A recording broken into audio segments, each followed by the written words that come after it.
वेद का अंत नहीं है।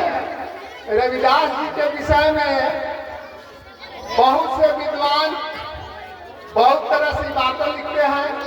अब बहुत लोगों को, बच्चा लोगों, थोड़ा आप लोग शांति बनाए रखें और जो भी मैं अपने टूटी फूटी भाषा में आप लोगों को बताऊं उसको कृपया ध्यान से सुनें। बहुत से विद्वान बहुत तरह की बातें लिखते हैं, जिनको जहां से मिला है, जिनको जैसे मिला है उस तरह की बातें लोग बताते हैं। इसके लिए यह नहीं कहना चाहिए कि कोई आदमी कहा कि संत शिरोमणि बाबा रविदास जी का जन्म 1388 में हुआ था, कोई कहा कि 98 में हुआ था। यह बात अभी तक स्पष्ट नहीं हो पाया है कि इनका जन्म किस दिन हुआ था। तो बाबा रविदास जी का जन्म बनारस में गोवर्धनपुरा एक जगह है, उसी जगह इनका जन्म हुआ था। इनके पिताजी का नाम संतोदास था, माता का नाम कलसा देवी।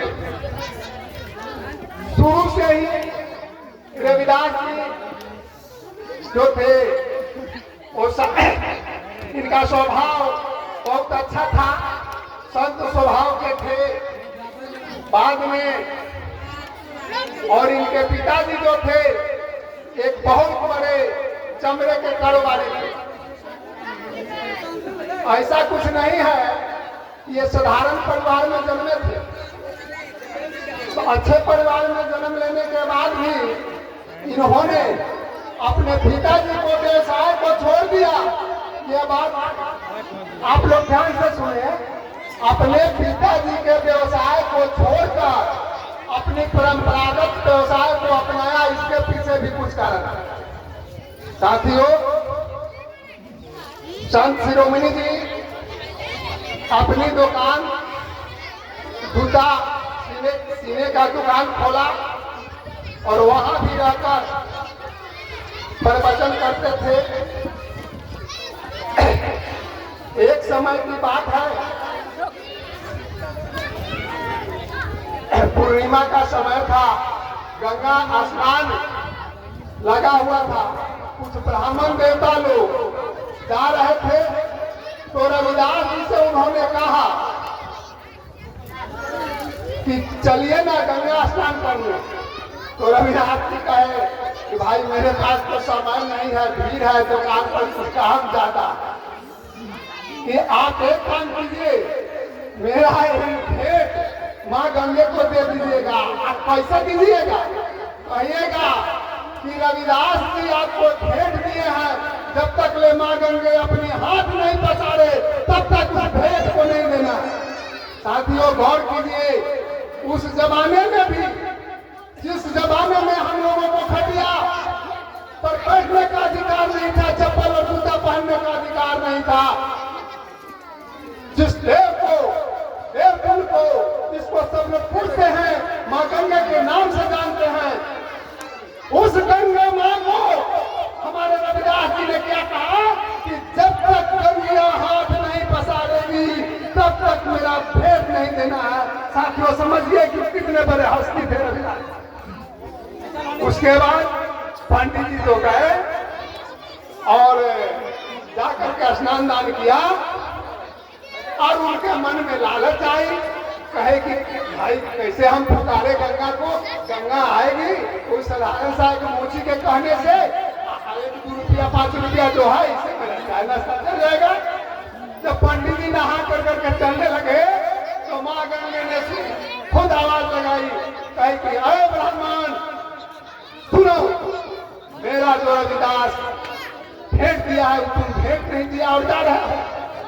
इस पर पूरे काशी नगरी में सन्नाटा, गंगा घाट पर सन्नाटा छा गया। लाखों लाख की संख्या में जितने भी श्रद्धालु लोग थे, सब ने गंगा माँ की आवाज सुन करके सन्नाटा छा गया। उसके बाद ब्राह्मण ने अपनी जेब से जो रविदास जी का भेंट था लिया और माँ गंगे ने हाथ निकाल कर करके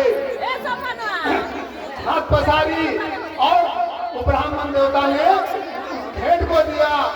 यह दृश्य को देख करके लाखों लाख बनारस के स्नान करने वाले श्रद्धालुओं ने भक्त रविदास जी का नाम का जयकारा लगाया और बोला कि जय रविदास, जय रविदास, जय रविदास। फिर उस बनारस के घाट पर जिधर भी होता था, जिधर भी सुनाई देता था, एक ही शब्द गूंजता था, जय रविदास, जय रविदास, जय रविदास। साथियों, उसके बाद मां गंगा ने कहा कि एक सोना की कंगन निकाल करके दी और बोली, हे ब्राह्मण, इस कंगन को जाकर करके तुम मेरे रविदास को दे देना, ये मां गंगा की तरफ से भेंट है। साथियों, समझने की बात है कि कितने पहुंचे हुए हमारे संत रविदास जी थे उनके ऊपर। उसके बाद ब्राह्मण ने आकर करके उस कंगन को एक राजा को भेंट दिया। इसलिए कहा कि जब मैं राजा को दूंगा तो मुझे बहुत धन दौलत इनाम मिलेगा। ब्राह्मण के मन में चोरी आया और उस कंगन को ले जाकर के राजा को दिया। राजा देखने के बाद खुश हुए और उस कंगन को अपने रानी को भेंट किए। अब सुनिए कहानी पंडित। रानी जब उस कंगन को देखी तो बहुत खुश हुई और कहने के लगी कि हे राजन, इस हाथ का जो कंगन है, इसका जोड़ा कंगन उस ब्राह्मण के पास होगा। आप इस कंगन को लाइए, तभी मैं खुश रहूंगा। उसके बाद पृथा में जाही देवी सी बानी, बदशाह बिगड़े तब फांसी। उस समय का वो बदशाह बुलाया ब्राह्मण को और कहा कि हे ब्राह्मण, एक हाथ का कंगन तो तुमने हमको दे दिया, दूसरे हाथ का जब ये कंगन नहीं देगा तो मैं 3 दिन, 4 दिन, 5 दिन, 1 सप्ताह का समय दिए, फलाने दिन तक यदि तुम उस कंगन को नहीं दे रहे हो तो मैं तुम्हारे पूरे परिवार को फांसी पे लटका दूंगा। ब्राह्मण बहुत रोने लगा, गिड़गिड़ाने लगा और कहा कि हे राजन, मेरा इसमें कोई हाथ नहीं है, मैं भूलवश, मैं चोरीवश, मेरे मन में कुछ पाप आ गया था, इसलिए मैं इस कंगन को चुरा लिया। ये कंगन मां गंगे ने भक्त रविदास जी को दिया था भेंट स्वरूप। यदि कुछ कर सकते हैं तो रविदास जी कर सकते हैं, मेरा इसमें कोई हाथ नहीं। तो उस राजा ने क्या किया कि रविदास जी के पास पहुंचा। भाइयों, कहानी तो बड़ी लंबी है, मैं छोट में कह रहा हूँ।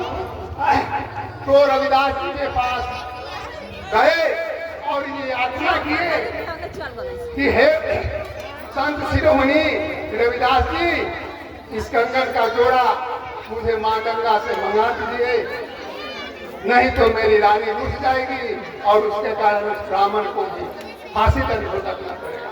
संत शिरोमणि रविदास जी ने कहा कि ठीक है, वह ब्राह्मण देवता की इस कंगन के चलते, सोना के चलते आप ब्राह्मण को फांसी देने का आदेश क्यों दिए हैं, लीजिए। उन्होंने उस कुटिया में ही, अपने कुटिया में ही मां गंगे को बुला दिया और राजा ने जब गंगा की धार के लिए हजारों हजार सोने का कंगन देखे तो छटपटा गए, मिला गए। भाई ये कैसा संत है, करोड़ों अरबों खरबों और गंगा का ये कंगन और इस कुटिया में ही मां गंगा को बहा रही है। उसको नजर आ रहा था कि कुटिया से ही गंगा बह रही है, उसी में कंगन था। कहा कि हे देव, मुझे अब इसमें से क्या करूं, कैसे निकालूं, कौन निकालूं, कुछ समझ में नहीं आ रहा, कृपया कर करके इस हाथ का कंगन आप ही दे दीजिए। संत शिरोमणि रविदास जी ने अपना एक हाथ लगाया और एक कंगन ठीक उसी कंगन का जोड़ा, जो कंगन था, दूसरा कंगन राजा को दिया। इसी को हम लोग कहते हैं कि मन है चंगा तो प्रभुति में करेगा। ये रविदास जी का भाई, रविदास जी को बहुत मूर्ति पूजा के खिलाफ थे, कहते थे कि मूर्ति ब्राह्मण झूठा, मूर्ति झूठा, झूठा ब्राह्मण अकेला रे।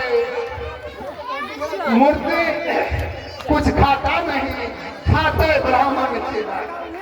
उस समय की बात है, उस जमाने की बात है भाइयों।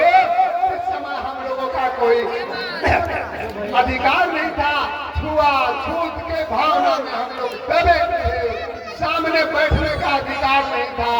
उनको साधारण मत कहिए, बहुत बड़े क्रांतिकारी थे, बहुत बड़े क्रांतिकारी थे रविदास जी। संत की उपाधि तो बाद में हम लोगों ने दिया, कुछ इसमें भी बहुत सी भिन्नताएं। संत के साथ साथ वो क्रांतिकारी भी थे, समाज सुधारक भी थे। साथियों, बहुत सी यातनाएं देने का काम किया हमारे संत शिरोमणि को उस समय के राजा। एक और कहानी मैं सुना रहा हूं आप लोगों को। रविदास जब माँ गंगे एक बार रविदास जी को एक शंख दी हुई थी और उस शंख को बजाते थे रविदास जी, बजा कर करके कुछ लोगों को इकट्ठा करते थे और अपनी प्रवचन करते थे। मूर्ति पूजा के खिलाफ कहते कि भगवान सब में सत्य नाम, राम का नाम जो है वो सत्य है, तुम्हारे आत्मा में है, उस राम को देखने का कोशिश करो। बहुत से लोग, बहुत से ब्राह्मणों में मैं कहूँगा थोड़ा कुछ लोगों को मेरी वाणी से हो सकता है कि तकलीफ हो इस बात से, लेकिन क्षमा कीजिएगा, ये मैं नहीं कहता हूँ, वह वेद कहता है। जिस वेद में, जिस ग्रंथ में बाबा रविदास जी का, रविदास जी का विवरण लिखा है, तो उस संत को बताते थे, लोगों को इकट्ठा करते थे। ब्राह्मण देवता लोगों को बहुत इस बात की जलन होती थी। और उस समय बनारस के राजा विक्रमदेव जी थे, उनके पास ब्राह्मणों ने गया और कहा कि भाई अब ये मोची, ये चमार, ये रविदास तो बाद में की बात है, ये चमार जब सत्संग कहेगा, प्रवचन कहेगा, तो हमको पूछने वाला कौन होगा, हमको पूछने वाला कौन होगा। वह राजा ने, विक्रमदेव राजा ने उनको बुलाया और उनको बंदी गृह में डाल दिया। कहा कि तुमको अंदर से ये प्रवचन नहीं करना है, ये गरीब अवस्था में धारण करना है। हमारे संत साहब ने कहा कि भाई ये तो प्रभु की लीला है, प्रभु एक है, प्रभु सबके हैं, उनका दिया हुआ जो भी चीज है प्रकृति का वो सबको मिलता है, तो मैं राम नाम क्यों न कहूँ। तब वह राजा ने उनको बंदी गृह में डाल दिया। एक दिन उस बंदी गृह का ताला अपने आप खुला और रविदास जी बाहर आ गए। ये बहुत चौकन्ना सा विषय था। जब राजा ने सभी अपने कर्मचारी, दरबान, सिपाही को बुलाया और कहा कि तुम कैसे ड्यूटी करते हो कि बंदी गृह से रविदास भाग गया। उस सब ने कहा कि हजूर, ये रविदास जिसको हम लोग कहते हैं कि चमार है, चमार है, ये चमार नहीं है, ये भगवान का अवतार है।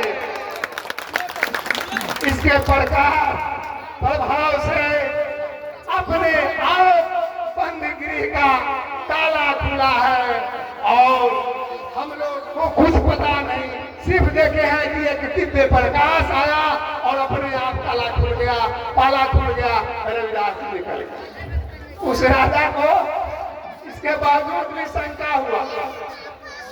फिर बुलाया रविदास और कहा कि सही में तुम्हें यदि शक्ति है, अब प्रभु को मानता है, तो अभी मैं एक दरबान को क्या किया, कहा कि अभी मैं इसको जहर पिला रहा हूँ, जहर पिला करके मुआ रहा हूँ, और यदि तुम इसको जिंदा कर देगा तब मैं मानूंगा कि तुम सही में राम के भक्त हो, राम के अवतार। रविदास जी उसके चुनौती को स्वीकार किए।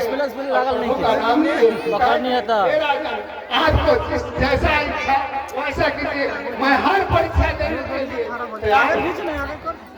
राजा ने क्या किया कि उस दरबान को, उस सिपाही को 20 का प्याला पिलाया और दरबान पीते हुए कहा कि हे प्रभु, मैं तो आपको जानता हूँ और किसी को नहीं। मैं पी रहा हूँ आपके नाम का विष का प्याला। विष का प्याला करवान किया और मूर्छित हुआ। और रविदास जी गए उसके शरीर पर हाथ फेरे और जय सतनाम का करके जब उठा तो राजा को लगा कि नहीं, सही में ये रविदास चमार नहीं, भगवान का अवतार है।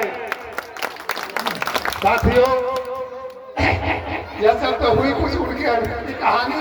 बहुत से कहानियां हैं, बहुत से वक्ता लोग बैठे हैं। किसी